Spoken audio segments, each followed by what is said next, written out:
एक गांव में अर्जुन नाम का लड़का अपनी गरीबी के बावजूद बड़े सपनों से भरा हुआ था। उसकी आंखों में एक चमक थी जो यह दर्शाती थी कि वह कुछ बड़ा करने का इरादा रखता था।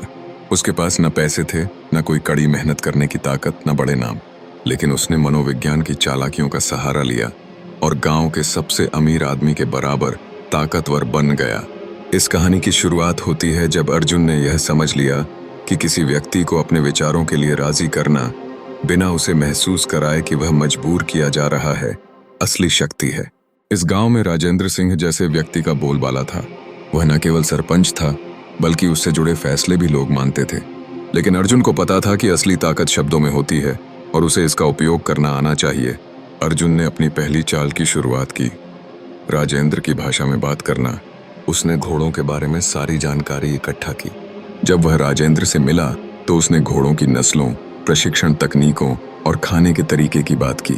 राजेंद्र ने आश्चर्यचकित होकर पूछा, क्या तुम भी घोड़े पालते हो? अर्जुन ने मुस्कुराते हुए उत्तर दिया कि नहीं, पर वह राजेंद्र जैसा बनना चाहता है। इस चतुराई से राजेंद्र को अर्जुन से अपनापन महसूस हुआ। अर्जुन का अगला कदम था राजेंद्र के अहंकार को सहलाना। वह हर बात पर सहमत होता और उसके पुराने किस्सों को याद करता। इस तरह उसने राजेंद्र के अहंकार को बढ़ाने में मदद की। उसके बाद अर्जुन ने तीसरे पक्ष का हवाला देकर अपने विचार मनवाने का चुनाव किया।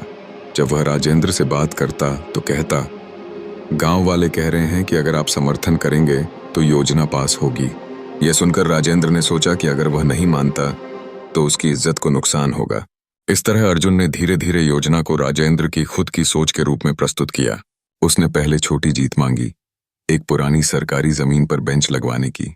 राजेंद्र ने हाँ कर दी और फिर अर्जुन ने कहा कि इससे बच्चे खेल सकेंगे। इस तरीके से वह बड़े प्लान को छोटे कदमों में प्रस्तुत करता रहा। अर्जुन ने अंततः अपनी चालाकी से राजेंद्र को यह विश्वास दिला दिया कि यह सब उसके द्वारा किया गया था। उसने अंतिम चोट के रूप में अगर अभी नहीं तो फिर कभी नहीं का प्रयोग किया। उसने राजेंद्र को कहा, सरपंच जी, ये मौका बार बार नहीं मिलेगा। अगर अभी फंड नहीं आया तो योजना रुक जाएगी। इस तरह उसने एक सशक्त मनोविज्ञान का खेल खेला और गांव के सबसे अमीर आदमी के बराबर अपनी ताकत बढ़ा ली।